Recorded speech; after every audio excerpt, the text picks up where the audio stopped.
For the uninitiated, GamesMaster is going to be a confusing time capsule, and in all fairness, even for the initiated, just ruminating on the idea that Patrick Moore... This is Patrick Moore. On my table, a collection of snacks. Famed astronomer... And then we come to Uranus. And xylophonist...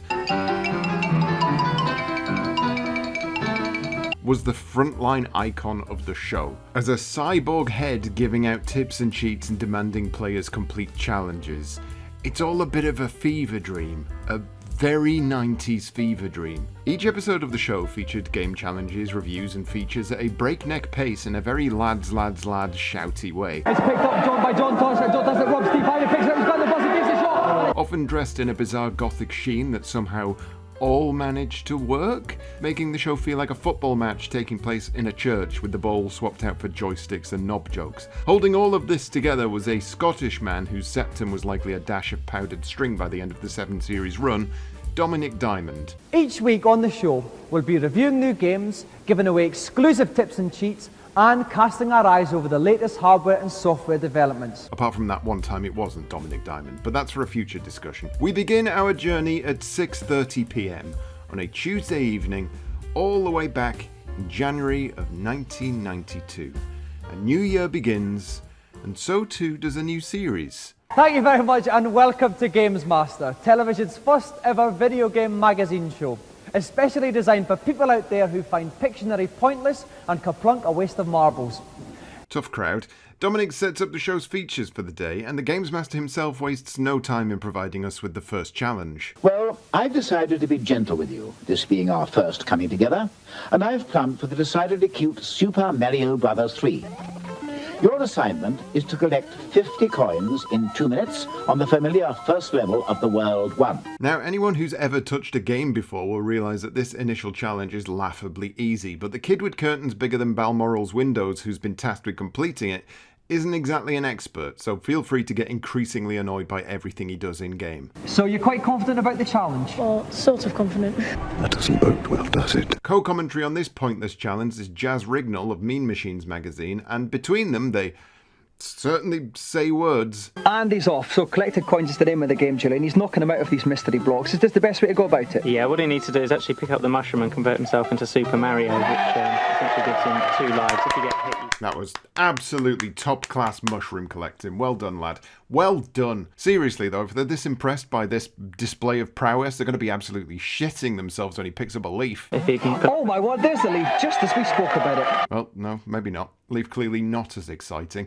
After missing the pipe to the secret area, somehow, our challenger for the day still has enough time to dawdle about before eventually getting back up there and collecting the last of the coins. First challenge won, and not exactly a surprise. I suspect most kids of the day would have been able to do this one without even a passing knowledge of how to use a raccoon tail. Since you completed the challenge, you're the first ever winner of what we hope is going to be a more prized possession than all the Oscars, Emmys, Barrys and even Swap Shop Erics put together.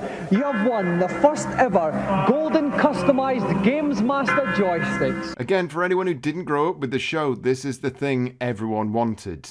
A joystick spray-painted gold. I'm not even joking. This was the height of sophistication in the UK. Put it in your hand and walk proud and erect through the high street. Knob jokes to a child there. This is a common theme, and I'm going to do my best to count them all, so here's our knob joke counter. Don't expect it to sit at that number for long. This week's reviews are linked by the movie theme, and first up it's Terminator for the Mega Drive. It's actually a good game, it's very playable, nice big sprites, lots of exciting explosions and gung-ho action. There's a lot of digitalized screenshots which are very impressive, and if you had any friends around you could pose with it. You could pose with it? What? For once, it's a Mega Drive game that packs a real challenge. It's still got the great standard of graphics and sound that you come to expect from the Mega Drive. I mean, it's average at best, not exactly a bona fide classic, but that won't stop it getting 87%. Adam's Family's up next, though, which is a poster child for bare average. It doesn't really offer very much original or new. The NES has a circuit of good quality platform games. There's all the Mario games, there's DuckTales. So many platform games you can only name 2. 63%, still too high. I'm sensing a theme. Lastly, it's Indiana Jones and the Fate of Atlantis. Not the best of LucasArts adventures, but these are early days and it's certainly pushed the genre. It's got all the makings of a Lucasfilm game. If you look at it, the attention to detail, the quality of the graphics. just the humorous touches and the sheer depth are really quite stunning. Yes, we get the point. I'd just say it looks like one of the best ever PC adventure games.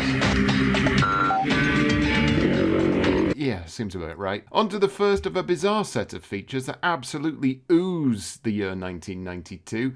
It's this section about fucking up your Game Boy. I took the skateboard grips, put it on it because it makes holding it much more comfortable. Your hands don't sweat so much.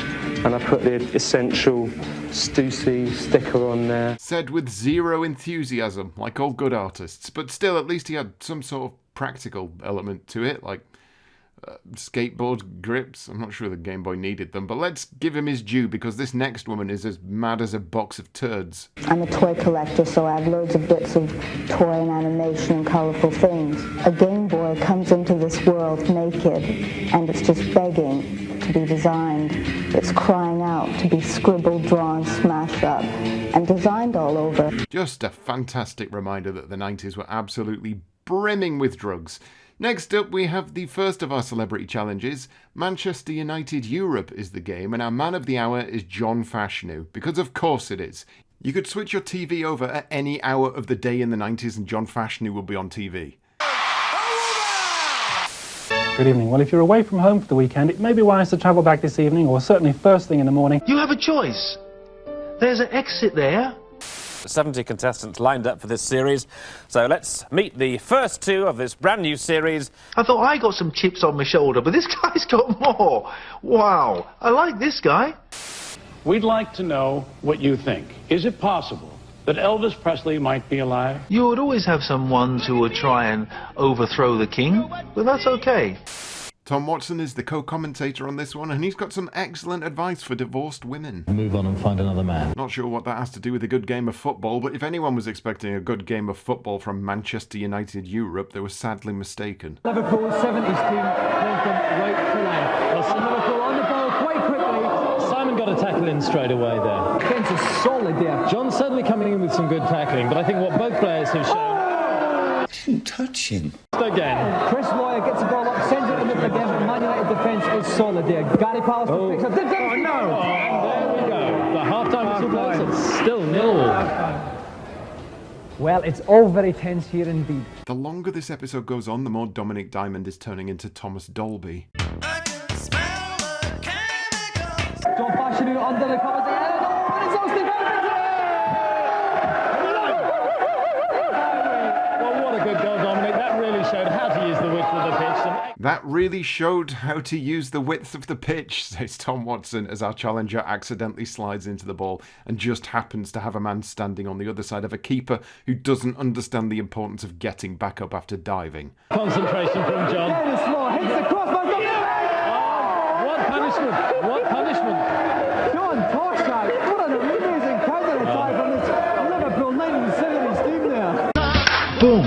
As a team, there were times we were 100%, 120.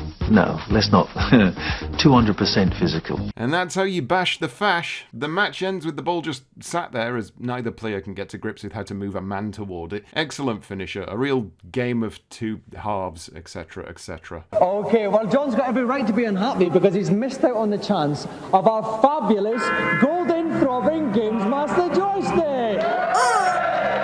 That leads us to the Consultation Zone, a segment where GamesMaster provides hints and cheats to depress children on how to complete very specific segments of very specific games. On Sonic the Hedgehog, I heard there's a secret world on Act 3 of the Green Hill Zone. Could you please tell me where it is? I can't find it anywhere. Indeed I can, dear boy, though I must admit to being a little surprised that you haven't found it yet. Work through the level until you reach a solid wall. Instead of bouncing over it, however, you can break straight through it by taking a run-up and spinning upon impact. You will then be in a secret world where 6 little rings and an extra life await you. It's not exactly a secret world, is it? On Simon's quest, I cannot get past Deborah Cliff. What advice can you give me? To get past the very large wall that is Deborah Cliff, You need to select the red crystal and then kneel down for about 5 seconds. Possibly the most famous bullshit moment in a video game, brought to you in the very first episode of GamesMaster. Now that is solid work. The final challenge is Mad Dog McCree, and our contestant is possibly the greatest man I have ever seen. We've roped him in and he's here to play. Please flap your hands fervently for Tony Wright.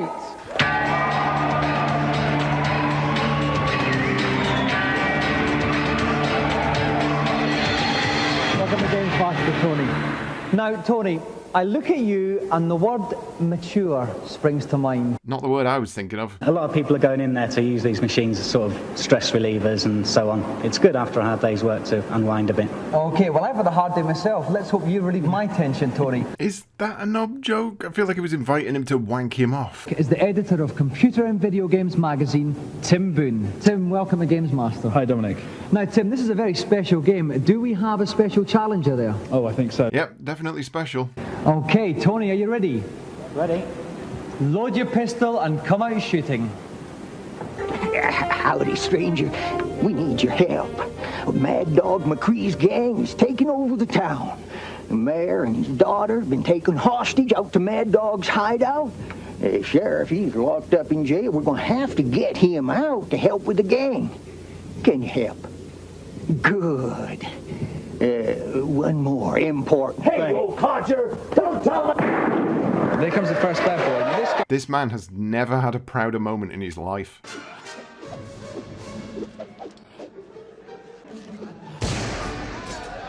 Yeah, no, this place is full of trouble. Apart from her, she's quite safe. I say, what a lovely blouse. It's very special, isn't it? Looking at my keys, stranger? You wouldn't be trying to get the sheriff out of jail now, would you? Chaco! Show him why we did the trouble. Oh my god. Trouble started again. Oh! Got his game face on now. No more enjoyment. Pure, unadulterated concentration is bleeding from his moustache. Yeah! He saved the sheriff!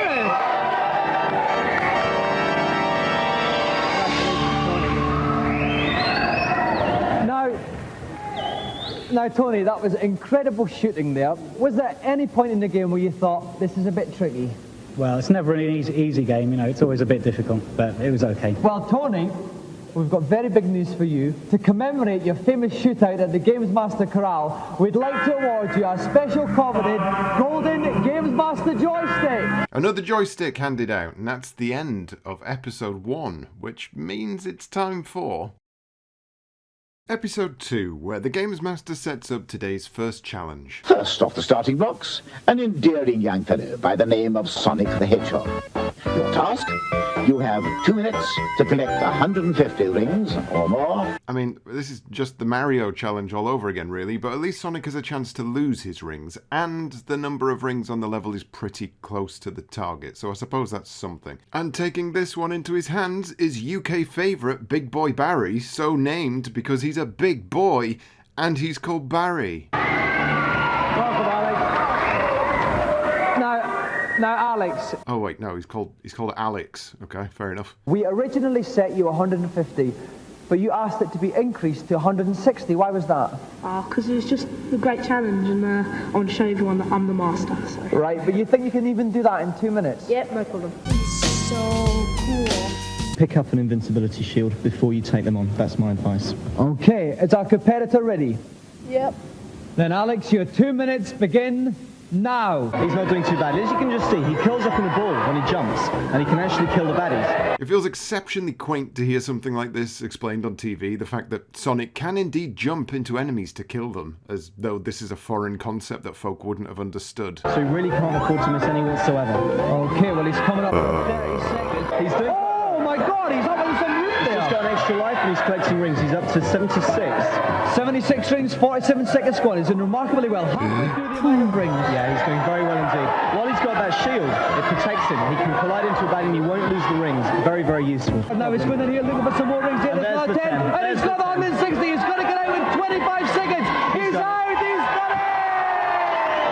An impressive display from Barry sees yet another challenge won. That's 4 for 4 so far. At this rate, there's going to be hundreds of these bloody things on eBay. And now, while Alex gets to grips with this humongous possession, we're going to take a look at this week's reviews. This week's selection of reviews is taken up by beat-em-ups, with the first game being First Samurai, which isn't really a beat-em-up and is more of a platformer. Good start. It looks very Chinese takeaway, lots of lotus trees and bamboo furniture. And you know what Chinese takeaways are designed to look like?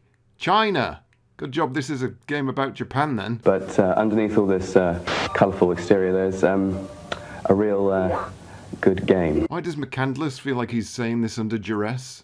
I think The First Samurai deserves a thumbs up because it's a great game with plenty to do and beat up. Look, I know we're well past bad influence at this point, but my god, if that isn't the most basic, childlike review of a game I've ever heard. I think The First Samurai deserves a thumbs up because it's a great game with plenty to do and beat up. 90%. Jesus wept. At least Pit Fighter's up next. That should get a kick in. It's boring. You don't have that many moves. The computer tends to decide what you're going to do next. It's not so much counter-attacking your opponent's moves, more just mindly stabbing the fire button and wiggling the joystick seems to be just as effective. Okay, so not one good word said, and it still manages to pull in 59%. Definitely sensing a theme here. Lastly, it's Double Dragon 2 on the Game Boy. Cute, safe, nice, cool. McCandless has just given up on life. He just doesn't want to be there. He was fine until he mentioned the China thing, and now I think he's just reliving that mistake in his head throughout the rest of these reviews. You walk along and you smack people in the teeth, and that's about it. And that's quite good fun, as it turns out. 11% more than Pit Fighter. That's what entirely positive praise gets you. This week's hardware feature takes a look at, amongst other things, the Power Glove, explained here lovingly by Patrick Bateman. First of all, you have to enter in specific program code for the game you're about to play. This game here is Top Gun and the program code is number 3, so I'm now entering program 3. If I pull up on my hand, the plane goes down. If I push forward with my hand, the plane goes up. No, it doesn't. The glove's pretty good to use. It feels like you're more in the game, and you do get a sweat using it. Not one bad word said about the Power Glove. I'm starting to think that Series 1 was very much on tenterhooks about what it gave a kicking to, lest they end up losing connections with the big studios at the time. The buttons on the foot pedals to correspond to the different buttons on the joystick. It was good for the car racing game, and I should think it would be good for, say, a beat-em-up game where you have to kick. It's not really how feet work. Accelerating a car, yes, that makes sense. Pushing into the floor to simulate kicking, however, is not quite the level of immersion I think he thinks it is. You can get very physically involved in the game, and it feels like you're jumping about and practically everything instead of just moving your hand about pressing the button. Every single one of those was a terrible idea, presented as being a quite good idea. Dearie me. So, a somewhat mixed bag of reviews this week. It wasn't that mixed. Everything's still got a positive bloody score. The next challenge is for Sonic Blast Man, a game where you punch a thing and the thing tells you if you did a good punch or not. This being a celebrity challenge, however, it's time to see who's squaring up. To find the perfect competitors for this unique challenge, we scoured the arcades and gyms nationwide and came up with a perfect competition. British Sonic Blastman champion Paul Turner against one of the most fearsome punchers in world boxing, former British heavyweight champion Gary Mason. Great first hit. Oh, and a huge hit! Oh, another massive one there, Tim. Not as good. Is that a good one, Tim? It was a good one, but it wasn't enough. Okay, Gary, if you'd like to step up and take your 3 punches. So the meter's coming down. Let's see what Gary does with his first punch. I do like the way Gary puts on both gloves. Consummate professional. Oh! That was a jab. Now, was it very powerful? Let's take a look. 105. Straight right. Straight right. That should be better. 107 tons. Oh, it's a huge one there. Is it going to be enough to smash 190 tons? Excellent. Not quite enough. The big thing is, has he beaten Paul? No, he hasn't. Oh, Paul is the winner by 1 ton. Well, I think that just goes some way to show how accurate these machines are. I think the only way to settle this for them properly is to have a fight in the GamesMaster car park. Most importantly though, that means the 5th golden joystick given out in 5 challenges. The first loser is going to have that stamp on his forehead forever. Tips and cheats this week: some kid with spunk in his hair can't get past the most obvious section of Strider. Instead of trying to climb up one side of the wall, you should jump from side to side. Hello, GamesMaster. In Robocop, how do I kill the 2 people at the end of level 2? Good question. Good question indeed. Actually, contrary to popular belief, you don't have to kill both of these men, as one of them is actually the mayor being held hostage. You've got to love how specific these tips are. If you couldn't work out this basic gameplay element on your own, God forbid you play literally anything else. Right, thanks. The final challenge for episode 2 is Lemmings, and just basically one specific level of Lemmings. You have 2 minutes to save 90% of the lemmings. A race of retarded rodents is depending on you. That's a box quote if you ever needed one. We tried to find one of the best Lemmings players in the country, and we found him in Leicester. How on earth do you even measure your skill in Lemmings against anyone else in the nation? This guy's a fraud. I'm calling it now. How long did it take you to complete all 120 levels? Oh, about 6 weeks. 6 weeks? Yes. Now, unfortunately, we only told you were doing this particular level 5 minutes ago. What was your reaction? I was pretty shocked. Do you think you can clock it? I'll have a go. This is what quiet confidence looks like. Okay. Look, he can't even climb over a step without falling over. He's literally a lemming. I'll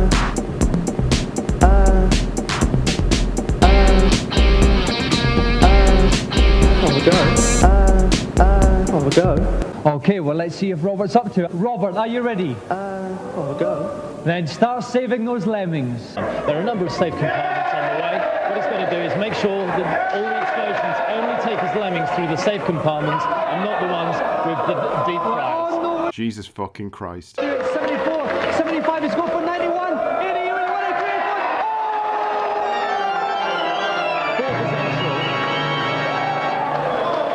Oh! 4% off. Commiserations, Robert. You were 1 or 2 lemmings away from that. It was very close. Tell us, what went wrong? Well, the third bomber, they just timed him in the wrong place and went to pot, you know. So in essence, you failed just over 16.5% of your 6 clicks. And that's all that episode 2 offers us, so I guess it's time for episode 3, and we start with a cock joke. Now, I know it's cold out there, but if you set your chili bits out in front of this show, they'll thaw out in no time. Now, this is the programme that is to television what a knob of hot butter is to a crumpet. Perfect start. And the Gamesmaster's challenge to start things off? Lifting us off tonight is a young superhero by the name of Mega Man 2. I don't think he was called Mega Man 2, he was just called Mega Man. The challenge here is to get through the absolute worst level they could have picked, and without losing a life, so I'm already placing my bets that this one is a washout. Mega Man, is that one of your favourite games? No. This is going to go brilliantly. Are you pretty confident about the challenge? Well, I hope so. The easiest bit is probably the start, the hardest bit is the end. So. Okay, well that sounds a bit logical. Yeah. And okay, not one of your favourite games, but you're quite confident about the challenge. I'll have a go.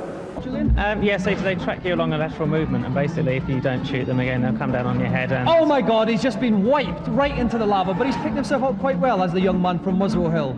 Yeah, he was quite lucky. When you get hit, you you keep invincible for a few minutes and a few seconds rather. What happens here, Julian? This is the very tricky bit. Basically, the blocks appear in a set pattern, and you've got to predict where they come. He did that very well, but there's tougher ones to come. Excellent. Okay, we've finished a minute, a third of the way through. Jazz, how's he going? And here we get to the worst section of the worst level.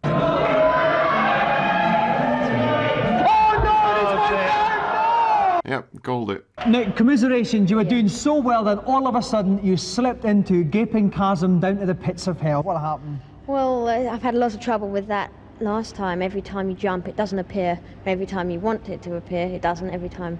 Right, anyway, so, it appears. You were so close. Jazz and I were getting really hot and sweaty up in the commentary box. What the fuck were you boys doing up there? No golden joystick this time, but at least he wasn't the first to lose. It's time for reviews of racing games, and the first is the Amiga's Lotus Turbo Challenge 2, a classic. I think it's great fun for the novice drivers, but you know, it tends to get a little bit boring after a while. You'll tend to find that a lot of the levels you'll complete quite quickly, quite easily, and then you'll end up seeing, well, it's just another racing game. 3 reviewers who don't like racing games because they involve racing cars. 68% makes this the 3rd worst rated game so far, which is pretty shocking in itself, but it also shows how weighted the scoring system is when 68% nets you the 3rd worst game award. Anyway, who's up for a slideshow?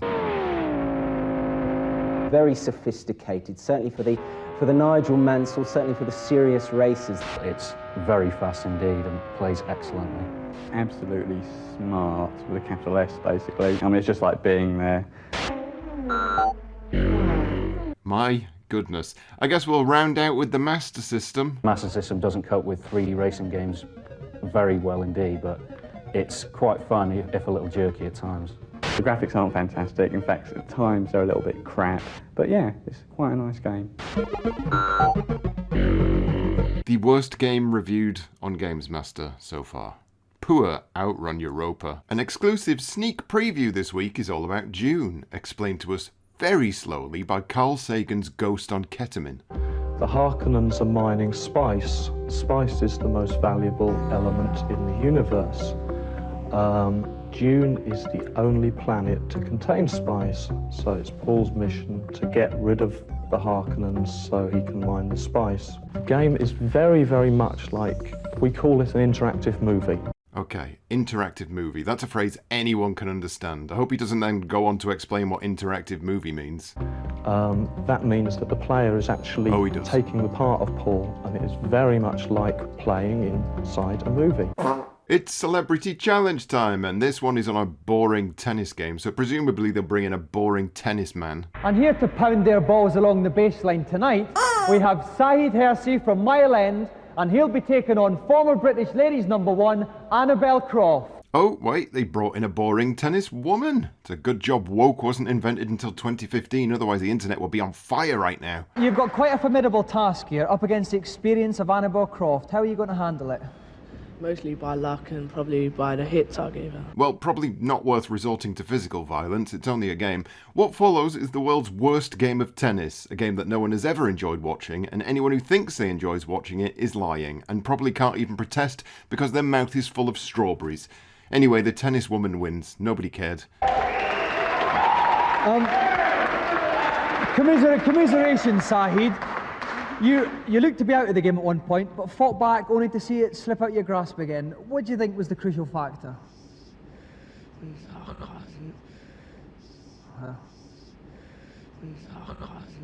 Annabelle, I mean, some amazing racket head control from you in that game. Wasn't I there? couldn't fault your footwork in the slightest. I couldn't believe it myself. My adrenaline was really going, but it was a lot of fun. Okay, well, Yeah. Annabelle, I know you've won many prizes already in tennis, but none as prestigious or indeed large as this one. Technically, a golden joystick is won here, but I'm not going to count it in the stats as it went to a celebrity challenger, and they just don't deserve stats. In the tips and cheats zone, Harry Potter wants to know how to fight a dragon. Follow these instructions carefully.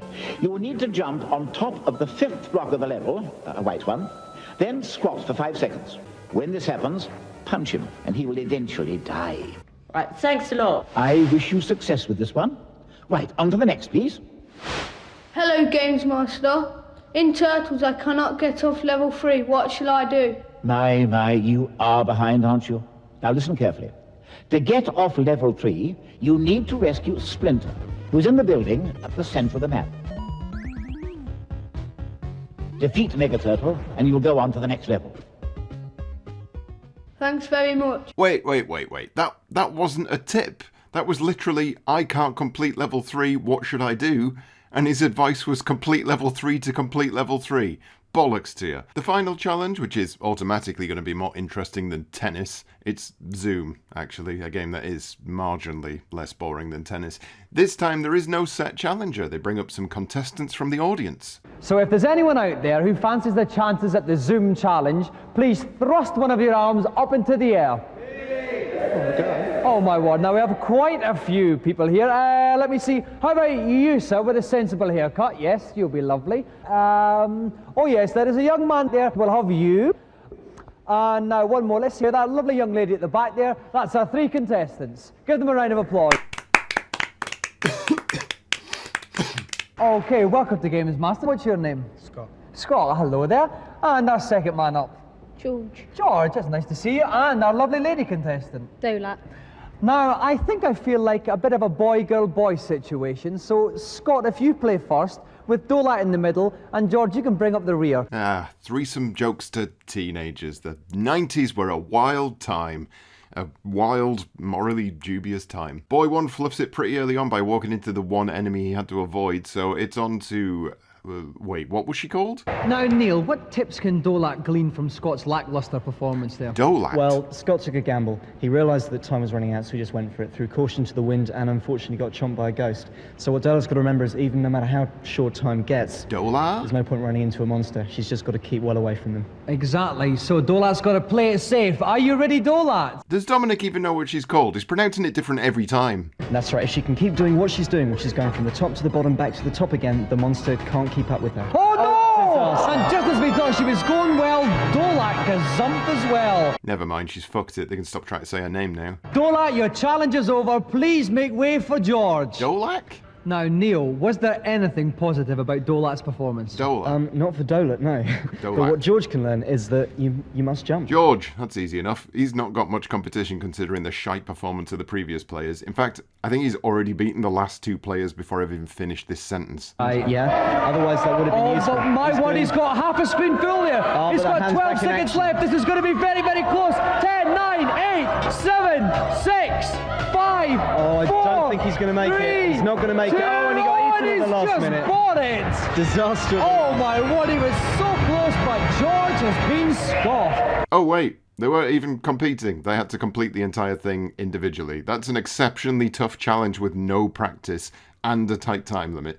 I think they'd maybe run out of golden joysticks by this episode and decided to screw everyone over. I guess we'll see if that streak continues in... Episode 4, and the Double D once again starts off with a cock joke. If you're tuning in for the first time, where have you been? But my, how tall you're getting. You're 4 weeks late, but we've all taken turns keeping the slot warm for your arrival. So sit yourself down, have a mug of chamomile, get out your joystick and give it a loving caress, because that's what we'll be doing here for the next half hour. Excellent. Today's first challenge is on Road Rash, where you basically just have to win the race. It's not exactly the most inventive challenge, but it's Road Rash, so it's fine. And revving up the aisle with his hands on his throttle for this challenge, having burned rubber all the way from Dartford, Richard Wiltshire. Now, Richard, you've never actually played this game before, but you're a bit of a biking boffin, aren't you? Yep, I've played everything on the Amiga, and that's a good racing game, and I enjoyed that. I'm good at that, so I reckon I can handle this. Wow. Teeming with expertise. And riding pillion with me in the pulpit, no stranger to leathers himself, is Sega Power's Neil West. Welcome, Neil. Thanks, Dominic. Now, Neil, a bit different from your average bike game, this. What general tactics can you give Richard? Try and get to the front. Right. Okay, and off goes Richard. We can see, oh, he just straight into the smacked someone there right from the start there. We obviously know what Richard's aiming to do in this race. No problem at all. Right, if you notice in the bottom right-hand corner, the number that was 15 is now up to 14. That's showing his place, yeah? He knows there's 14 other riders. Now 13 other riders still ahead of him. He's whacking them about the way for you. Okay, so we're just over a third of the way through the race. He's in 9th, 8th. Oh, dear! Oh, my word, on there, actually. Could be coming up in a second here. He's up there. He's coming in at second place. Could he come up in first place? Tight race there, but second place is first loser, which means another joystick goes without an owner. It was a very, very close race. 1.6 seconds between you and the eventual leader, Viper. What went wrong for you? Well, obviously the crash. I had no time to practice my green cross code as I went through the intersection. I had to go flat out to win. I was unlucky there was a car coming at the same time. I've only just noticed the awkward distance that Diamond stands away from these kids. Presumably he doesn't want to touch them physically. He can get away with constant sexual innuendos a little easier then. Straight into the reviews, and first up is Shadow of the Beast, one of the worst games to ever exist, and they better ruddy agree with me. Lovely graphics, nice backgrounds, nice animation, but the gameplay sucks a bit, and after a while you just get a bit jarred off. Looks good, plays fast, but doesn't offer anything new in the final analysis. It's a bit of a disappointment. It's got a big name, but not the gameplay to back it up. Nice, although, once again, a score above 50%. It's going to take something pretty unspecial to get there. And Populous 2 won't tip the scales, as it's great. It's great to see how the races build and conquer, and you really do sort of care for these little sprites as they're running around. It's one of those games, you think 5 minutes has passed and it's 4 hours. You really just get absorbed into the game. Lots of brilliant graphics, brilliant gameplay, one of the best games around. Easy win for Bullfrog there. What about King's Quest V? It's so American and apple pie that you just want to vomit every time you load it up.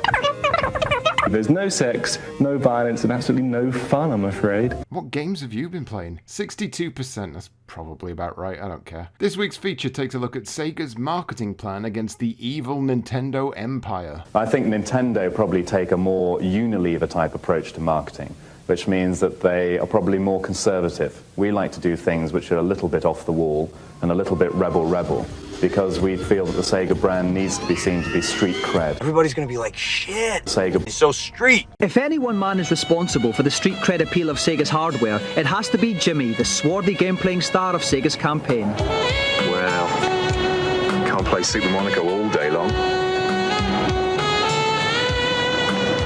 Not unless you have one of these.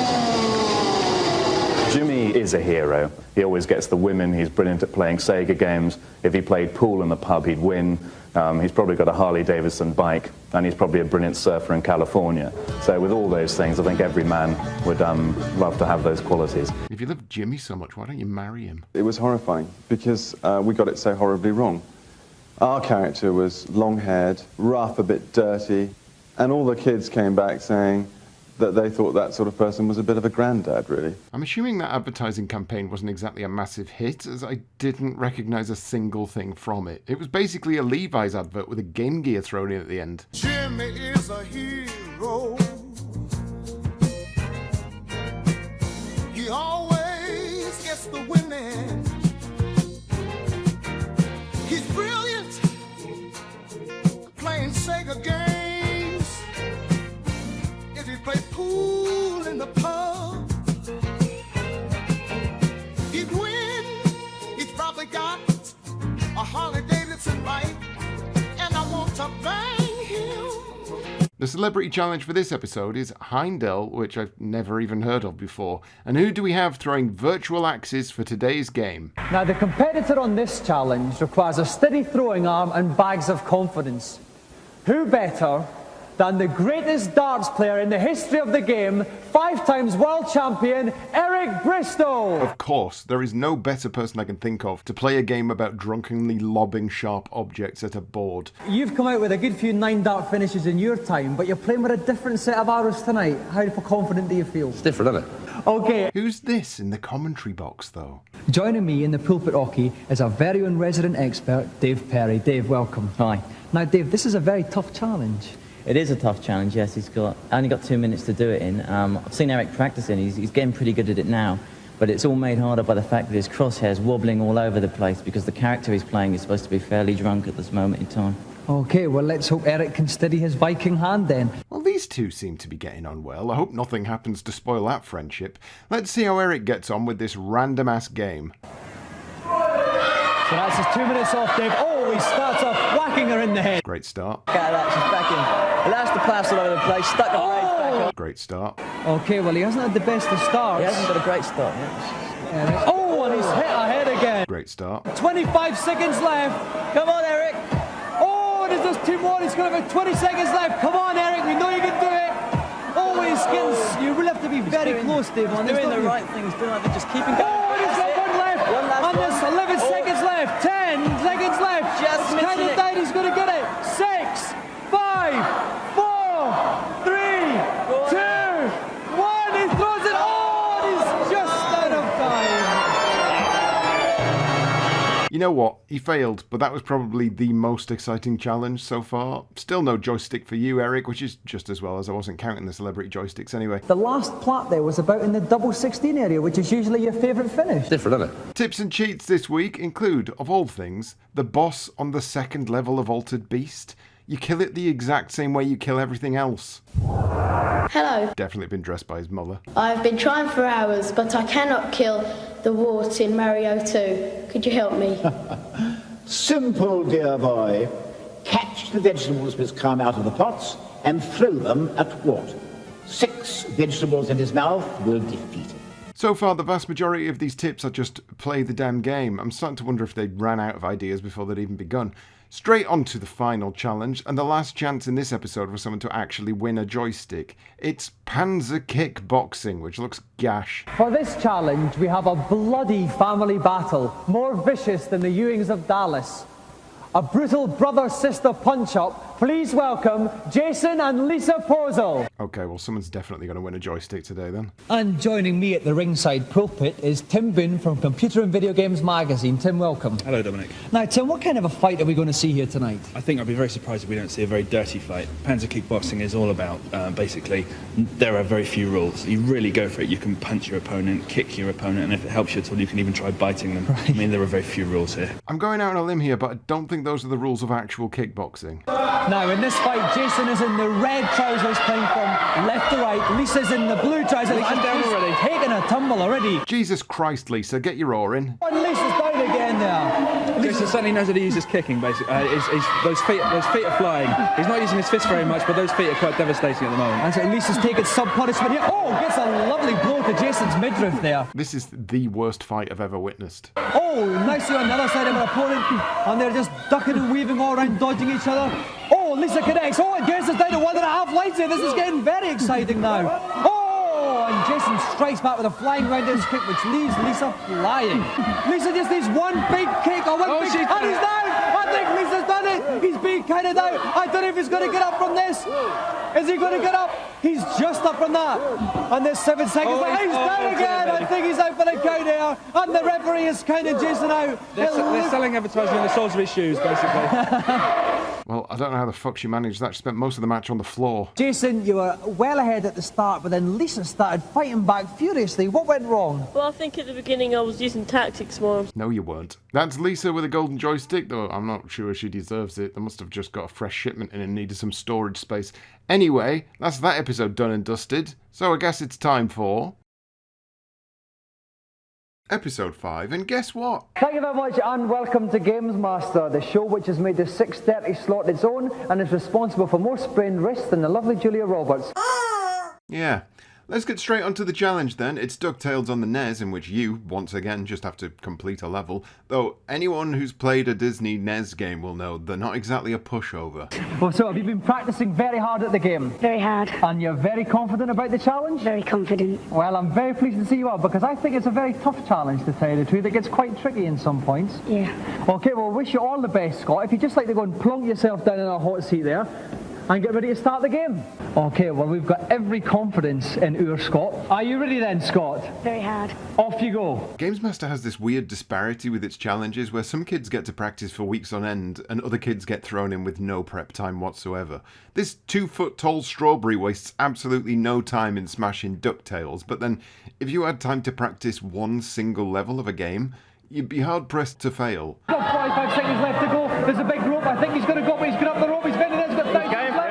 He's got it. He's spinning. He's spinning. He's spinning.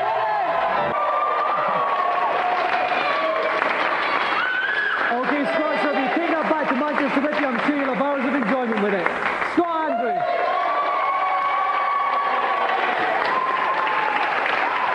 Okay, so while Scott gets to grips with his large possession... You've already done that one, Dom. It's time for reviews, and first up is Toe Jam and Earl, one of my favourites on the Mega Drive. It looks great, bit of humour, fantastic graphics, great sound, well, especially appealing to a 12-year-old kid. Toe Jam and Earl is a very good game graphically and very good musically as well. But it has very limited appeal, and I feel you could get quite bored of it quite quickly. Good fun for a while, I'd say. Slickly put together, but not a lot of game in there. You sons of bitches. 70% my delightful arse. Top Banana is next, which looks fucking awful. If this gets over 70%, I'll shit. The game itself, it's got great music and the graphics are absolutely superb. You need new glasses, mate. The thing with Top Banana is very environmental. It makes for a different game, but all in all, it's just another platform with beat 'em ups in the middle. Seen it all before, really. Well, this scoring system is certainly standing up to scrutiny. Lastly, it's Escape from Camp Deadly, a Simpsons game, so it's bound to be shit. Wonderful game, both graphically and musically, with great speech and animation. Nothing particularly outstanding or new, but good fun and if you like The Simpsons, you won't be disappointed in the game. Are you actually eating my shorts right now? The feature for this episode covers the Bitmap Brothers Chaos Engine, seen here with the originally designed 3 players. Don't get your hopes up for that. The Chaos Engine is the latest Bitmap Brothers production. It takes place back in the Victorian era, and your job will be to take 6 characters into a Victorian house to destroy the Chaos Engine. Your main character is controlled by the joystick. Very forward thinking. Today's episode has a competition where you have to send a replay of your best goal in Kickoff 2 via floppy disk. The best goal will be revealed in the final episode. I can't think of a goal in Kickoff 2 that's going to blow your socks off on national television, but we'll reserve judgment. So, a somewhat mixed bag of reviews this week. Again, not really, Dominik. So far in the series, the average score has been 73.9% across 15 different games. Your scoring system seems to start at 50%. Anyway, next celebrity challenge, and it's Jimmy White's Whirlwind Snooker, a game about balls and big sticks, so if Diamond isn't frothing at the bit right now, I'll eat my hat. And for this challenge, young Christian Price from Nottingham will take on the game's designer Archer McLean. And helping to provide expert ball-by-ball commentary is one of the most popular and successful figures in the game, the whirlwind himself, Jimmy White. You know what? That's a good pile of celebrity for this challenge. Only 5 episodes in and you've got Archer McLean and Jimmy White. It's a shame they didn't pit those two against each other instead of involving some random kid, but nevertheless. Jimmy, you'll be joining me in the pulpit. Who do you fancy for this challenge? I don't know, I think it'd be even money actually. I think I might fancy the kid. Phrasing, Jimmy, phrasing. The game here is to simply pot as many balls as possible in a short time limit. Let's see how Random Child does. Snooker, loopy, nuts are we. And Archer? Me and him and them and me. We'll show you. Absolutely destroyed him. And this kid looks fuming. No, I want to kill. It's a golden joystick for Archer, so sod it. I'll start counting these in the stats. I know you're all whinging about it. Thankfully, we get to see Jimmy have a go at Whirlwind Snooker with a trick shot. Before Jimmy pops off, we've got a special treat for you at home. We got the game's designer Archer McLean to line us up a special trick shot that would test even Jimmy. So Jimmy, if you'd like to sit yourself in the hot seat and we'll see how you fare. Now, talk us through this shot we've set up for you. Right, where the arrow is pointing at this red here over the pocket, right. I'm going to try, with the cue ball being based here, I'm going to try and pot the red over the pocket, which is like, well, it is impossible actually, but I'm going to play a 3-ball plant. Right. So I'll just take this over to there. Okay, well, good luck, Jimmy. Okay, are we ready? Yeah. Right. Should cannon it and knock the red in. Oh! Okay, well that seemed to me like it was all lined up already and he just clicked one button. Exciting. Also, after all that, not one cock joke from Diamond during what was possibly the easiest setup of the series so far. He's lost his edge. Tips and cheats time. How to beat a boss in Spider-Man. Spoiler alert, you attack him. And then an absolute classic for tip number 2. Hello, GamesMaster. Hello, and nice to see you. Now, what can I do for you? On level 3 of Turtles, I cannot jump over the gap without dying. How do I do it? You should have experimented a little, young fellow. The answer really is most simple. Walk straight over the gap and don't jump it at all. You can just walk over it. Things are not always what they seem.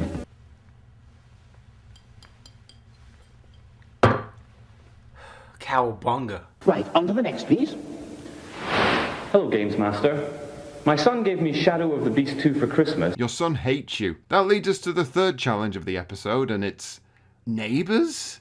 Neighbours? Who on earth dragged this up? To play this challenge, we're very lucky to have with us Neighbours' very own Matt Robinson. Oh, it's another celebrity challenge. That's why they've dragged this up. Actually, we know all about the acting prowess of the Neighbours cast, but what's your game-playing skills like?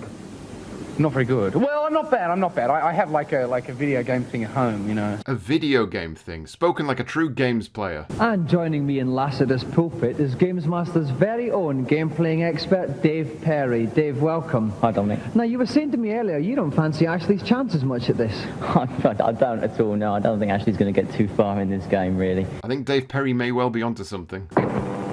And here we start there. Ashley's pausing a little bit at the start. Dave Perry was onto something. There's Harold. Harold's overtaken. Des is there. Des seems to get around a bit in his car. He's just continually appearing all over the place. Everywhere. And there's Helen again. She's walking around all over the street. Helen's had a bump on the head. I think she's forgotten where she's going with Mrs. Mangle's portrait. Okay. Into the grass beds again. Doing untold damages to bonsai trees. Ashley Parr's got it's all over. This looks absolutely shocking. I think if he'd actually won this challenge, it'd look worse for him. No joystick for you, Cobber, but seeing as that's the end of the episode, I guess it's time for... Episode 6, and... You may be wondering why I'm playing with my organ. Yeah, that's just going to be every intro now, isn't it? Challenge number 1, it's Top Players Golf, playing the first 3 courses at a level par. And attempting to keep his balls out of the bunker and in the holes in our first challenge. Thick and fast with them in this episode, just like a cock. And trying to keep me on the fairway is my own little handicap, Neil West from Sega Power. Welcome, Neil. 2 disability jokes in one series. This was definitely the 90s. It's political incorrectness gone mental health illness. On with the golf, and I've only just realised our lad is wearing a suit. Perfect golf attire. Let's see if he's made it. Wax that one. Oh, my dear, he's hooked that a little bit, but it's very, on very the fairway. Onto the fairway. He's gone for a 100% strength shot, which is quite risky because he now runs the risk of either slicing or hooking it. Oh, is it going to run out in the fairway green? Yes, it's on the green. Oh no, it's got too far. Oh my word! The first hole goes down under par with a few fluffs, and the second hole isn't without its moments in the rough as well. I mean, some truly shocking swings, putting Mark over par for this second hole. He's really got to get on the green with this opening shot. He certainly has. And he's giving it a thwack. Come on, he could be... Oh no, it's falling a bit short. Oh no, he's going to go in the bunker. Long story short, he fucks it. No golden joystick for you. And while Mark treads back to Ross on wife for a sad stroke or 2 on his own, we're going to cast our eyes over the latest reviews. This week's reviews, and first up is the Amiga's Alien Breed. The scenery is very detailed, a lot of interesting lighting effects, which work quite well.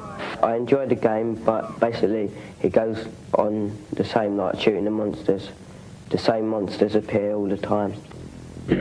Probably a fair review, or at least it would be if Escape from Camp Deadly didn't get 89%. Speedball 2 is up next for the Mega Drive, absolute classic. I think where you can buy and transfer players is a really good idea. Maybe sound a bit more enthusiastic about it then. The same monsters appear all the time.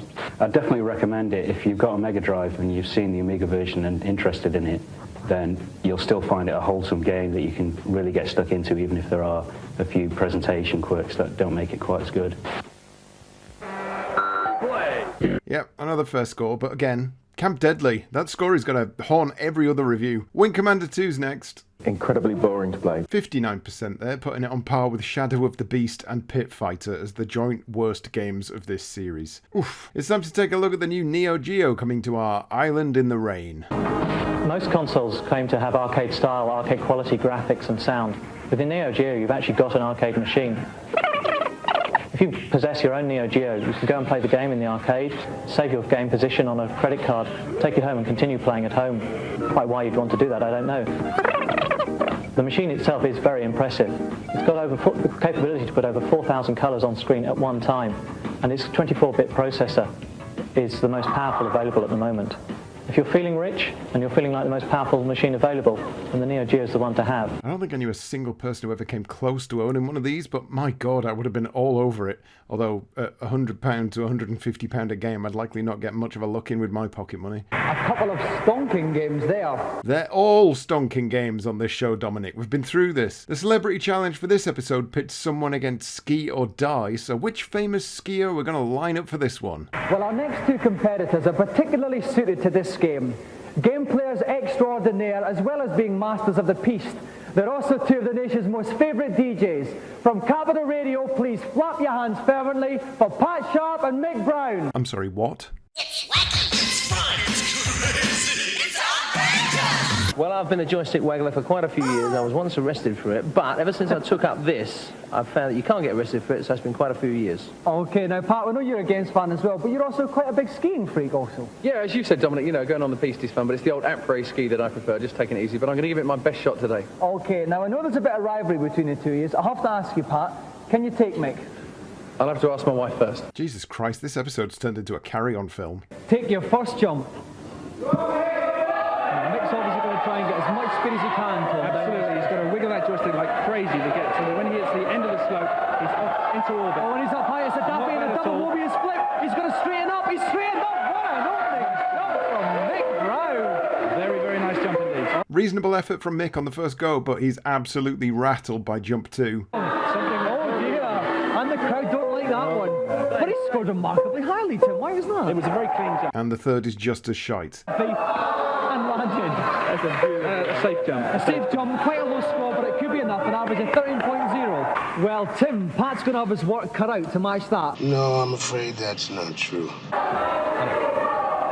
And there goes Pat down the slope, he's getting as much speed as he can. He's up the top, he's done one up, he's done one up. This could be a big one. Oh, Pat.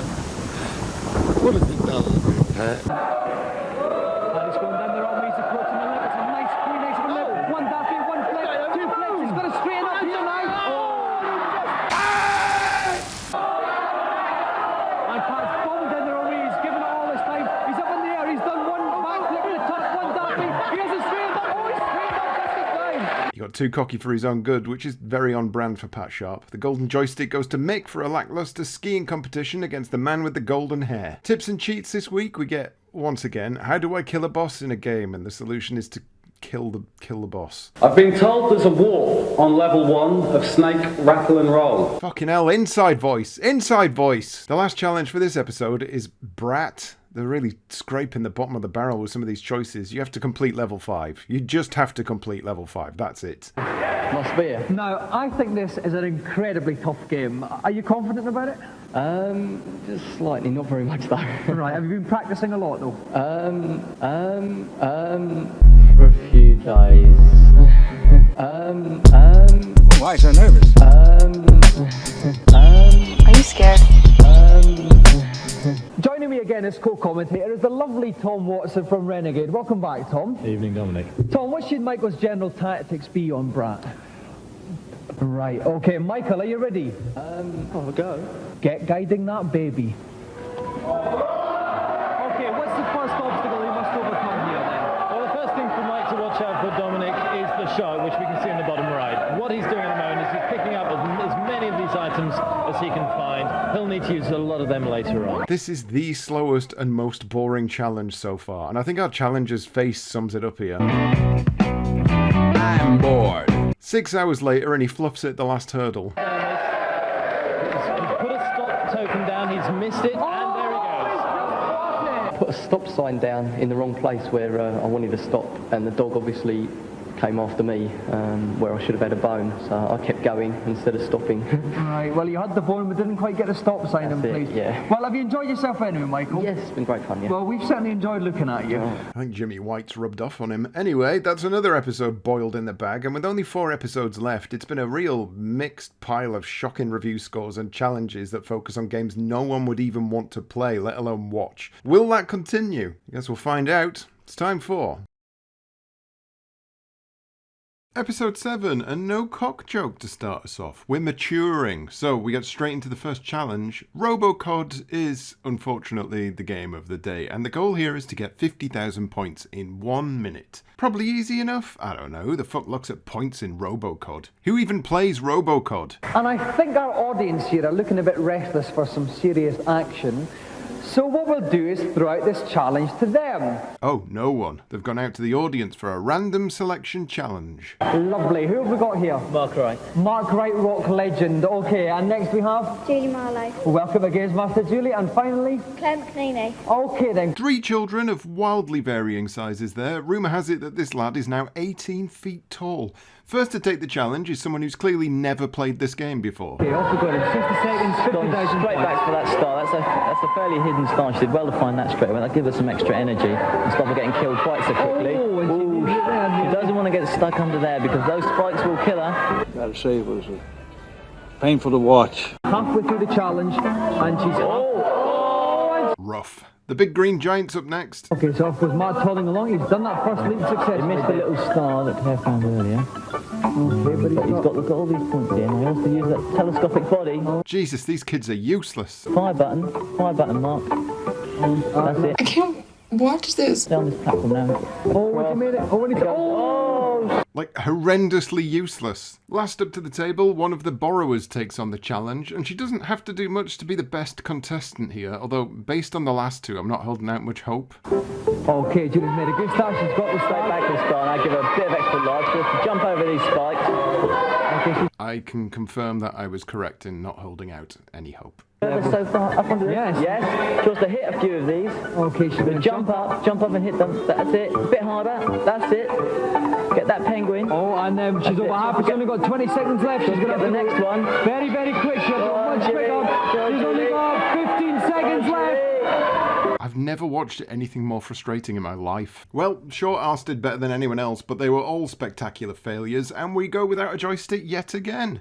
Reviews time. It's all based on adventure games this week, and we have The Immortal on the NES. The Immortal is actually a very good game in its original incarnation. It still is a good game, and it has worked really quite well on the NES. I do like the adventure role-playing games, and this is certainly the best of its type on the Nintendo system. I think they've done a very good job of it, bearing in mind the limitations of the hardware. I mean, you know, you don't expect sort of multicolour graphics, but they work well, and it's a good game.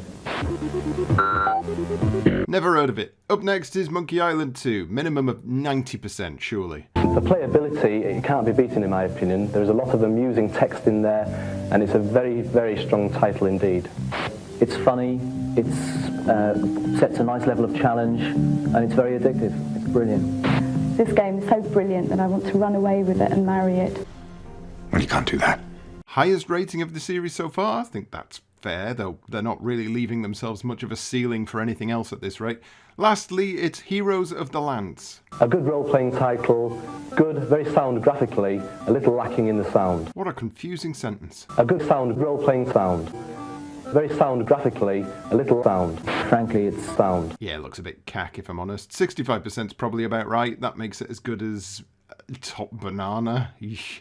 Alien 3 is hitting the cinemas soon, so it's time to check out the game version. Alien 3 is a game based on what must be this year's most eagerly awaited film, Alien 3. You're telling me that the game, Alien 3, which is called Alien 3, is based on the film Alien 3, also coincidentally called Alien 3. What a revelation. You have to go round the complex, dodging aliens. Aliens? In an Aliens game? What is going on? Behind doors, all over the place, an utter infestation of aliens. Aliens? Once you've managed to get past them, you actually rescue the prisoners and they bow at your knees in thanks. There are 15 levels like this, all with different graphics. And there is a big monster in each one. Oh, big monsters, not aliens. Well, I'm not interested anymore. This week's special feature is Top 5 Game Soundtracks. Computer game isn't worth nout unless it's accompanied by a funky soundtrack. So here's the top 5 in the GamesMaster Hit Parade. On a Mission from God at number 5 are the Blues Brothers with the theme from Peter Gunn. So the first track is a cover, not exactly a great start. At number 4, Mad, Bad and Kind to Monkeys, Michael Jackson struts his way through Moonwalker to the sound of Smooth Criminal. Okay, right, well, I'm sensing a theme here, a cover theme. Doing the Do at number 3 is Betty Boo with the theme from Magic Pockets. It's straight in at number 2 for Cold Cut's Top Banana anthem, Global Chaos. But sitting pretty at the top of the GamesMaster Pops are Bomb the Bass with the Mega Blast riff from Xenon 2. Of course it fucking is. Celebrity Challenge time, it's World Wrestling Federation for the NES, and I presume we're going to get some wrestlers for this one, or Pat Sharp again. We have in the red corner, weighing in at 6 stone, the Hertfordshire hero, David Kay, and his opponent tonight, weighing in at considerably more than 6 stone, the most feared man in British wrestling, Kendo Nagasaki.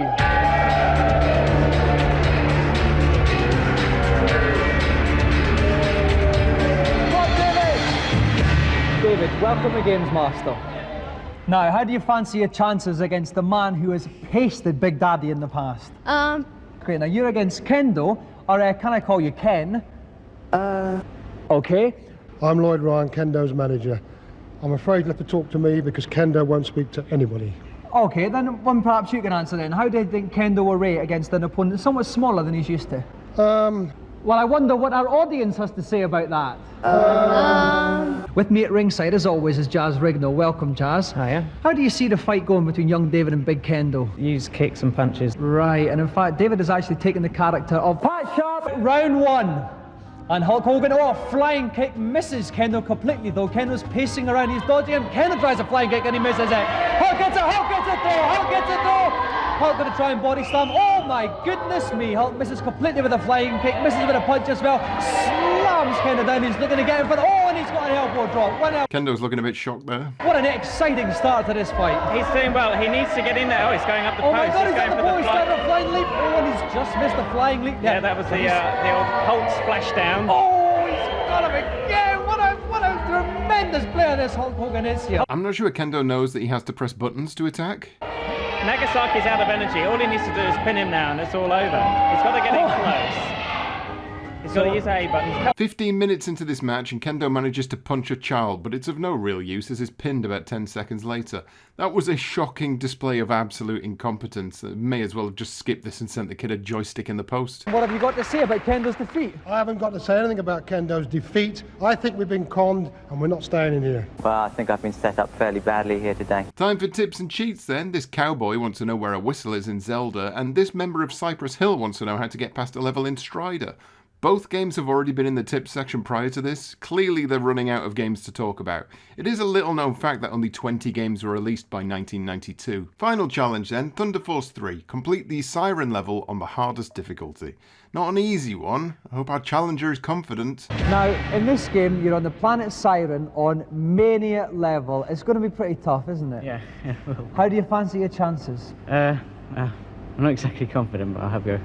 Well, I hope the commentators are confident at least. Now, Neil, I'm not kidding this time. This is a tough game. This is very tough. Thunder Force 3 is a tough game at the best of times, but on Mania level, it's almost impossible. Yeah, I don't think he's got much of a chance here.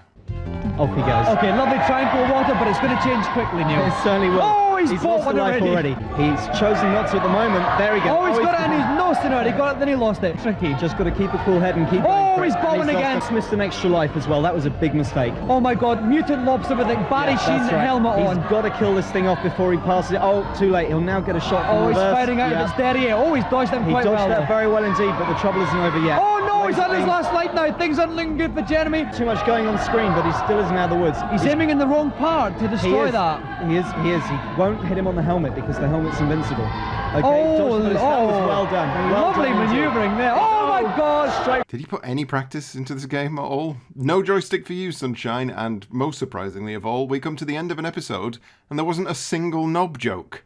Not one. Is this the end of our fantastic phallic focus? I guess we'll find out in Episode 8, and we're straight into the first challenge. It's Strider, a game that has now featured 3 times in total, and you just have to complete the first level in 3 minutes. As someone who can 1-credit Strider, I feel like 3 minutes is pretty standard. But we'll see. I think this challenge is pretty much impossible. Well, you think wrong too damn much. Yeah, you weren't joking when you said it was near impossible. You must know that you were wrong. Now, there we go. Now we've got a droid. That will walk down ahead of him, sort out the baddies for him. The only trouble is, it's quite slow, so it might hold him up. This is tricky. Now he can do 2 things. He can either wait for them to lift, which is what he did. That cost him time. He could, however, have slid underneath them. Okay. Oh my God, Charles Atlas here. How's he going to do that? See, if you ran all the way down there, you could have leapt over this entire boss section. You can't get these poor gameplay elements past an expert. Sod it. I'm trying it myself. Okay, and he's off. Okay, now what's his first initial obstacles he's overcoming? But these first few baddies are really no problem. He can just flex his arm. He's got this lightsaber, which is very, very helpful. He mustn't waste too much time kicking people from behind. Time limit is very, very strict, so you just must concentrate on keeping running. Lovely somersault. Lovely double somersault there. That scores 10 points from the Finland judge. It certainly does. Jumping's a good idea. It's faster than walking. So he's just taking a walk from that guy. I lost 1 energy bar there. That's right. You see the green energy bars up at the top. He started with 3. He's now down to 2. Okay, now there we go. Now we've got a droid. That will walk down ahead of him, sort out the baddies for him. The only trouble is, it's quite slow, so it might hold him up. This is tricky. Now he can do 2 things. He can either wait for them to lift, which is what he did. That cost him time. He could, however, have slid underneath them.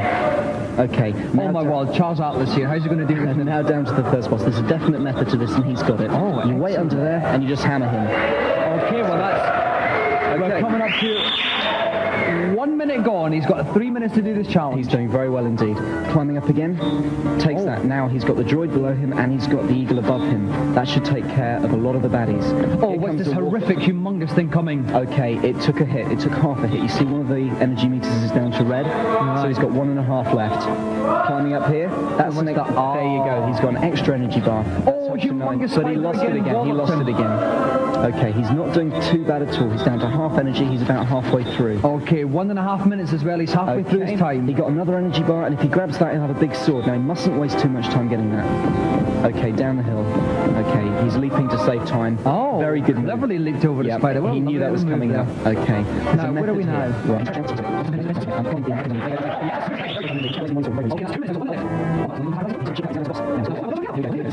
Oh my God, I'm already! It's gone. Yeah, you weren't joking when you said it was near impossible. That was unbelievable. I said at the start I thought it was impossible, but you proved me wrong. Was there any point where you thought, Dominik's right, it is impossible? When my energy went down at first, I was a bit worried, and the only difficult was the time. You still had 45 seconds left. Chevron, you win one of the most prestigious and certainly the most aesthetic prize in television, a golden GamesMaster joystick! I deserve that, you shits. This week's reviews are all flight simulators. Here's Birds of Prey on the Amiga. The Birds of Prey is a flight sim. 80%? Probably fair, it's just planes, innit? F-22 Interceptor on the Mega Drive won't score as much for sure. Loads and loads of hours of flight sim. Yep, there we go, 72%. Lastly, it's Knights of the Sky on Amiga. The only drawback to Knights of the Sky is a flight sim. 80%, 3 very similar scores there, but that's probably because flight simulators were largely all the fucking same. Now for our new game section. A game that's bound to get flight simulation fans rubbing their helmets with glee when it's released later this year. Attack is set in the year 2001. It's in Colombia. You assume the role of Supreme Commander of a US government-controlled undercover agency. There are no set missions in Attack.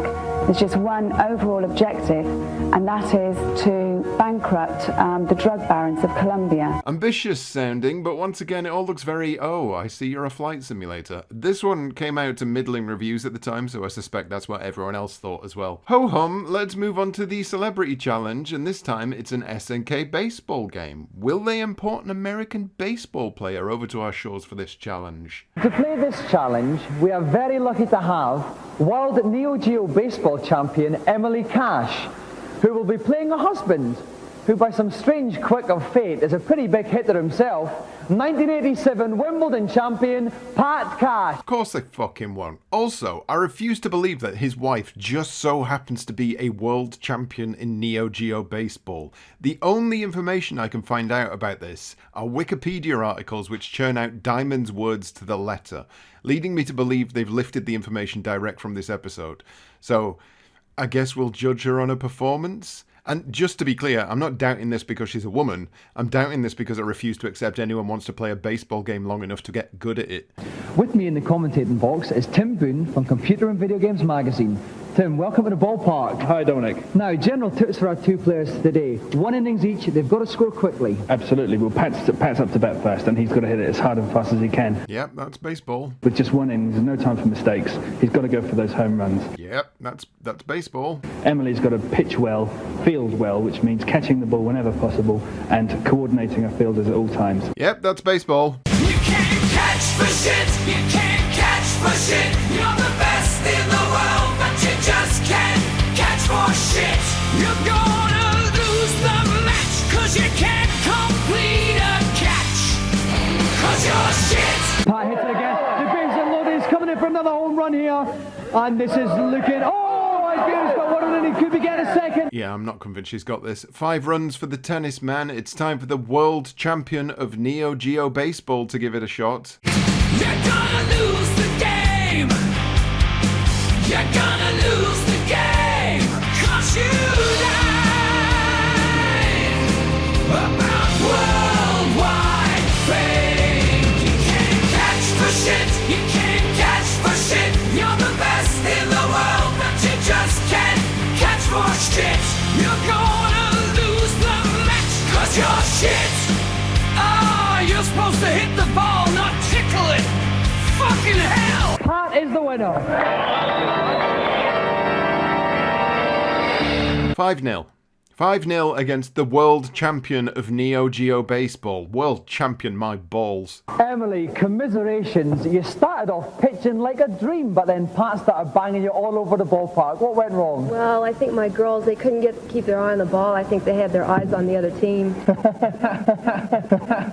Tips and cheats now. Maybe we'll see Emily Cash asking how to play baseball, but no, it's Zelda again, the second one this time at least. Then Harry Potter comes back to ask how to defeat Escape from the Planet of Robot Monsters, or at least how to beat a boss, or at the very least cheese a boss so you don't need to fight him. That's sort of a cheat, which leads us to our final challenge, Terminator 2, and it's the block sliding puzzle. Jesus Christ, I'm bored already. This one goes out to a random audience member, and it's Harry Potter again. Did everyone just look like Harry Potter in 1992? You're a gamer, Harry. And joining me in the pulpit again is Tom Watson from Renegade. Hello again, Tom. Hello again, Dominic. Now, this is a bit of a tough challenge, this Terminator one, isn't it? It is a bit. I think we'll all recognise the game principle, but seeing it on a computer screen really does change it. I'm not sure a block sliding puzzle is made that much different by being on a computer, but you're the expert. Right, so Tom, what should Martin's general tactics be? We know the puzzle, how does it change in a computer format? Well, I think one of the things here is that he really has to look at the picture at the bottom right, which will give him the clue, albeit in black and white, of what he has to do in getting Arnie's face back together again. I think one of the real differences between the original physical, we can actually see he's getting the eyebrow section in there, and he's just lining that up nicely. Right. One of the real differences here is that you don't have that sort of sense of touch and the ability to see the pieces closely. Has anyone in the history of Earth ever enjoyed this puzzle? Anyone? Anyone out there? If so, what is wrong with you? He needs to get that central forehead piece into position. He's trying it at 7 seconds. Okay, 6, 5, 4, 3. He's not going to make it 2, 1. Oh, and he's just out of time there. What a shocker. He did all right there, in all fairness, but all right isn't good enough on this show. Get yourself home empty-handed and let's jettison this episode into the fire as we move on to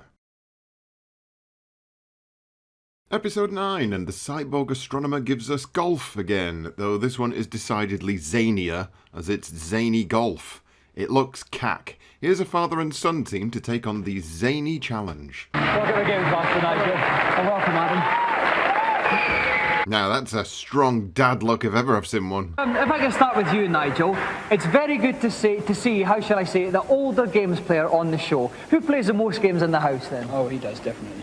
Right, but you still wrestle the joystick off him now and again? Constantly. Can't keep away from it. Okay.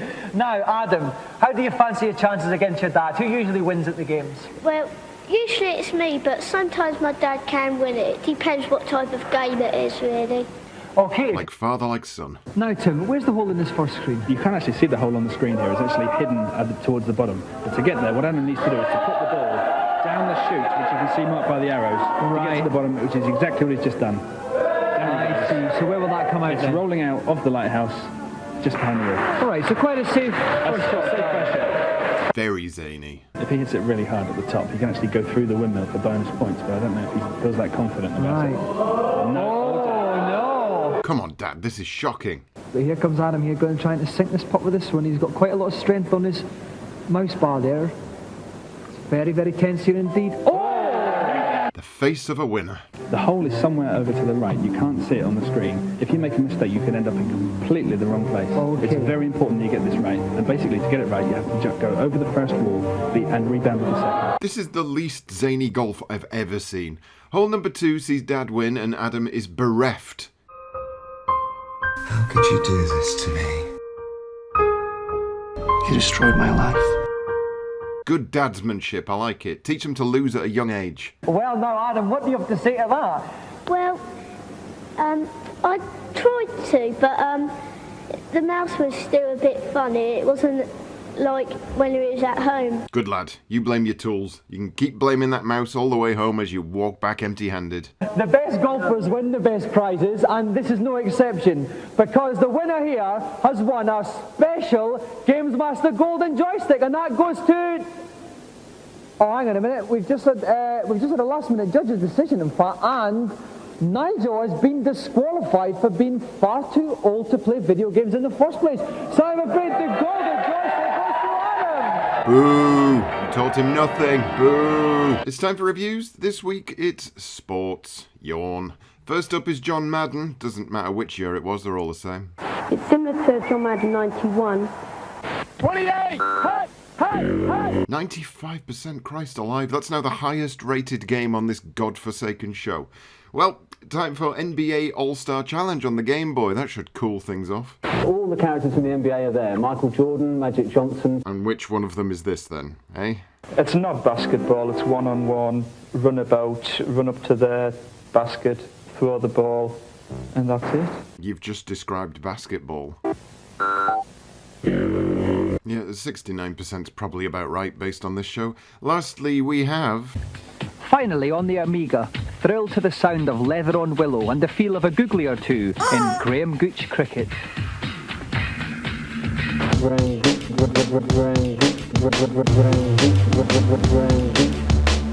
wiggle, wiggle the joystick. Not what I'd call demanding.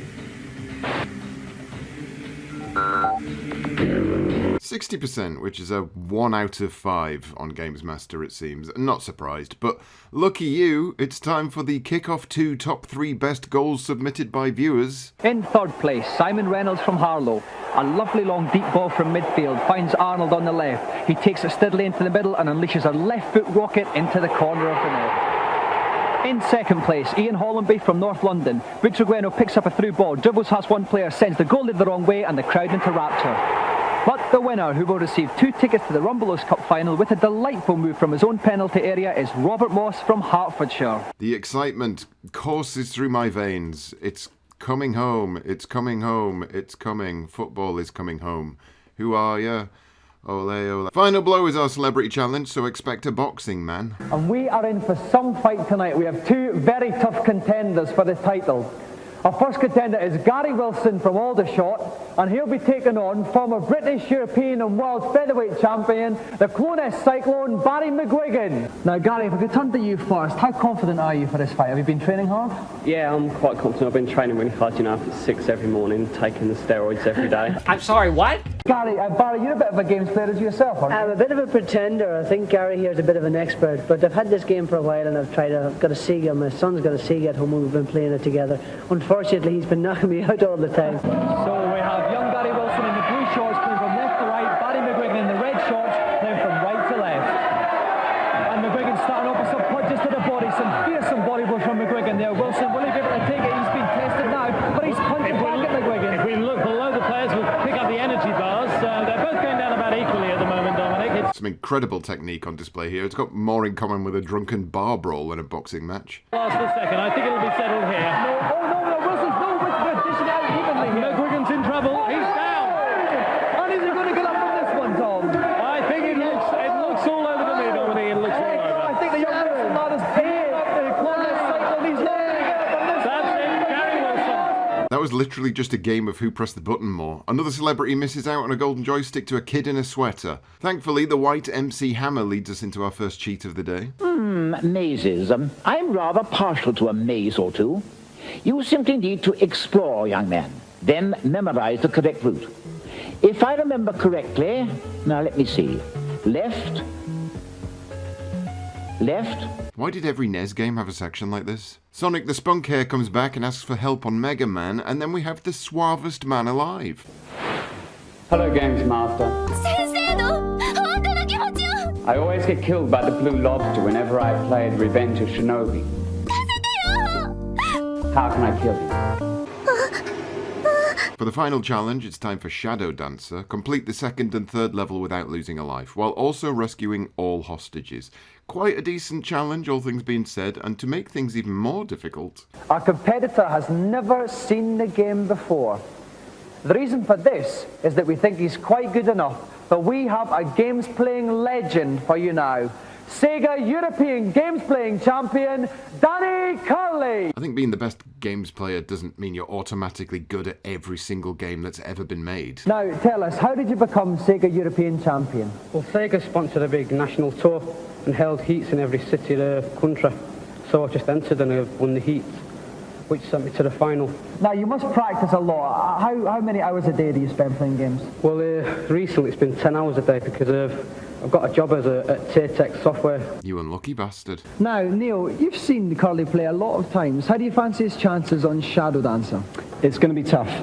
The trouble with Shadow Dancer is you only take one hit and you die. There's no energy meter. Right. But if anyone can do it, Curly's the man. Okay, Danny, are you ready? Then begin the challenge. And off Danny goes. Okay, now the first thing he's got to watch out for is these rocks falling from above. Not only are the ninjas, warriors and other things out to get you, but there's also an earthquake going on. Oh dear, okay, was that one hostage he's rescued? That's one hostage gone. If you look at the bottom, down the bottom right-hand side of the screen, you'll see how many are there now? 5 little dots. I don't want to call bullshit early, but this doesn't feel like I'm watching someone who's never played this game before. Okay, so Cully negotiated that gaping chasm there. Oh, there's some more rocks, but he's safely got past that. And this boy really has taken into this game like a duck to water, Neil. He really is a pro if ever there was one. Okay, I call bullshit on that. He's against the end-of-level Guardian here now. This is where it starts getting very tough. Certainly.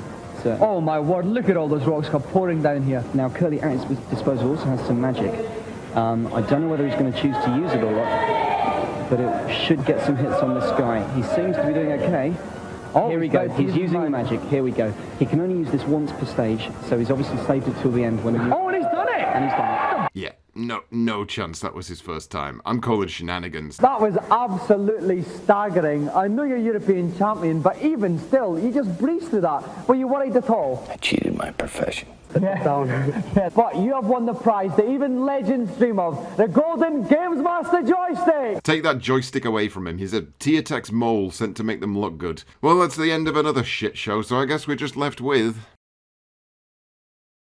the final episode. That's been 10 hot half hours of flaccid cock direct to your eyes. We've introduced television to the joys of video gaming. And we hope we've shown some people the neon delights of arcade ecstasy while satisfying the cravings of the most rampant joystick tuggers. First challenge is Duck Hunt. I hope they bring back the superhero from episode 1. It's a young, trigger-happy lad from Wirral, Paul Gammon. He is not a hero. Confident? No. Well, if you'd like to take your pistol in your hand, get in position and we'll get ready to start. Here again is Jazz Rignall from Mean Machine and CNVG. Jazz, Duck Hunt, what a game. Well, it's nearly as old as the Challenger, but it's fun and that's what counts. Now, any initial hints you could give for this splendid game? Well, apart from moving the gun right next to the screen so you can't miss, that's about it, I think. Don't encourage any more cheating on this show, sir. Now, those who play Duck Hunt will know it's the greatest duck shooting game ever made, and even with practice, it can be a tough run. Hey, Dead-eye shooting! Safely through it, the final round there. He's just going to knock off these other couple of ducks just to show his prowess. And we just miss it. 9 out of 10 though, excellent scoring. Now we go on to the final round. Okay, so off Paul goes. He's looking for 9 out of 10 here, Jazz, on the clay pigeons. One gone. Oh, he's got to hit everything now. Now this is tricky because although they go in a straight line, they don't hang about as long as the duck, so it's got to be fairly quick. That was very close. He's being a bit itchy on the trigger finger. He's not following them through. Oh, this is it. He's got 7 out of 8, these two, to get the golden joystick. He's got one. He's got nice. Oh! Talk me through what happened in the end. Just got trigger happy. Yeah, you did a bit. I think Paul deserved the joystick more than the kid who lost to his dad. Ooh, a little Paulie Gammon. Anyway, I wonder what type of games they're going to review after inviting this 7-year-old boy onto the show. This week, whoops, Vicar, it's time to send Granny out of the room as we look at adult games. Oh my. I can't see the pleasure in seeing these rather unattractive people when you could buy a magazine of better-looking people with no clothes on, but... Don't you shame my kink. When the novelties are worn off about stripping, it's actually a very good game. Is it 60% for a game that's just low-resolution smut on top of a card game? That makes it as good as Graham Gooch's Crickety Cooch. Wonderful stuff. Oriental puzzles with an attempt at titillation in Geisha. Teasingly titled, but actually a little bit tame at the end of the day. You're going to be fidgeting whether you've bought it as an adventure game or as a piece of adult entertainment. It just doesn't really deliver. It's a fun game, a bit long and drawn out, really, to be commercially viable. It looks shit, but most importantly, we've made it!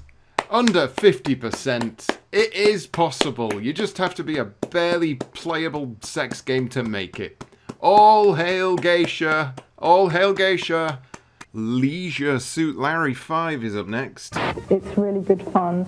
It delivers in an adult way on a humour front, and it's fairly fruity as well. The graphics are excellent. This is a really fun and a challenging game.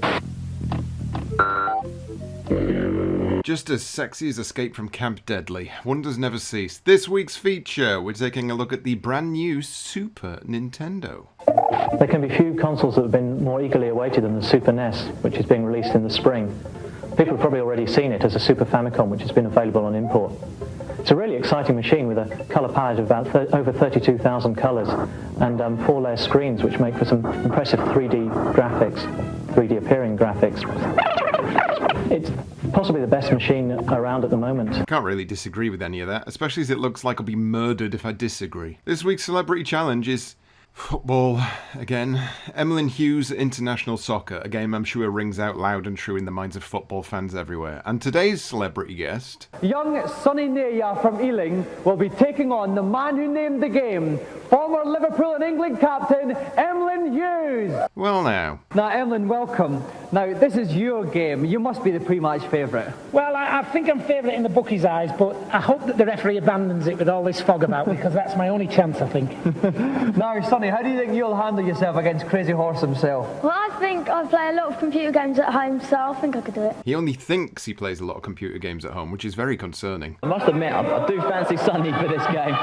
Phrasing. Okay, Priscilla's got the ball, he's weaving down the pitch. Sonny is, he's bucking and weaving, he's making mincemeat out of the English midfielder. What a bizarrely stilted football game this is. All the players move like they're dealing with rheumatoid arthritis. Oh, it's a lovely ball up in the box. Priscilla's got it. And it's taken up there. We're going to see a shot. He's taking it goes. Oh! Walk it in. Classic football. Yeah, for this part, Emlyn is all over the place here. Oh, he's talking the ball. He's in the England box. He's coming up and skipping up. And again, did the players actually kick the ball in this game? Knights of England could tackle as well at some point. We could see a third goal, but he's down. He's saved the Brazil.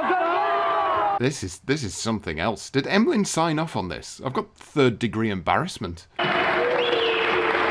what a breathtaking game we have here. Young Sonny from Ealing has already stuck 3 goals past Emlyn Hughes, and it's only half-time. Will Emlyn claw his way back? No. So, could make it. And they take it. Oh, what a save! We don't know where it is. No! Oh, Brazil have got the ball. It could be another one. What a save for the goalie. Look, I've never played this game before, but I'm not going to lie. This could possibly be the worst advert for it I've ever seen. It's no wonder he doesn't get his name on the box anymore. Emlyn, commiserations, Emlyn. Some nice charging runs up the middle, but you couldn't get the ball in the back of the net. Couldn't get the ball in the net. Couldn't even get the ball between his legs, let alone back of the net. The joystick goes to Sonny, and Emlyn Hughes International Soccer goes in the bin, which leads us nicely into the last of our tips and cheats. I can't get through the Lost Woods in Zelda. Can you help me? Ah, Zelda, one of my favorites, so full of surprises. Up. Left. I did say that every NES game had a section like this, didn't I? After a tip for Shadow Dancer, in which the cheat was to pretend you've never played it before on national television, we round off with our final cheat for Rad Gravity, a true classic. That takes us to the final challenge then, Decap Attack on the Mega Drive. Complete the first 2 levels in 2 minutes. Welcome back, Neil. Hi, Dominic. Now, any tips you can give John for the game? Well, you didn't underestimate it when you said that 2 minutes was very, very tough. Well, you said the same thing about Strider, so I'm not listening to a fucking word that comes out of your mouth. Oh, no, he's been hit once and he's lost his head. He's lost his head. That's going to be a big problem. He now can't afford to take any hits whatsoever, and it's also going to find it a lot tougher killing the baddies. And he's punching through those blocks. These arrows are shooting him up there. 20 seconds left here. He's shooting up those balls again. That bouncing through the blocks is very clever. That was a very neat shortcut. He's going to make it. He just done it. Yes! Yep, played well there, and that time limit was actually a slight challenge, so well done. We finally got there. John, you haired through those levels there, but you came a little bit unstuck in the second one. You took a hit, you lost your head. Were you worried at all? Another golden joystick finds a home, and that brings GamesMaster to a final close. So for the last time, I slip on my smoking jacket and take a melancholy mug of rosehip. And I can only wish that one day we'll resume our blossoming relationship. And that is Series 1 wrapped up. A rather timid beginning to the rampant innuendo-filled insanity that later series provided, but it's also a wonderful time capsule. An era where simply seeing video games that you'd never seen before on television being played by children who couldn't hold joypads properly was the height of entertainment. A time when your 6:30 PM slot could get absolutely pummeled by endless cock jokes, and your mum just sat there and swallowed them without so much as a gasp. When the future of gaming meant having a larger colour palette was the thing to bleat about, and a time when Escape from Camp Deadly on the Game Boy got 89% in a review. Ultimately though, GamesMaster was cool. It was edge. It was gamers playing games on a gaming show about games, and it treated them in a way that was neither reverential nor patronising. It was just people playing games, as it should be. GamesMaster was a UK cultural touchstone that can never truly be repeated, merely rewatched with a sense of wonder and confusion and a bristly sense of injustice that keeps the fires burning. Until next series then, cocks away!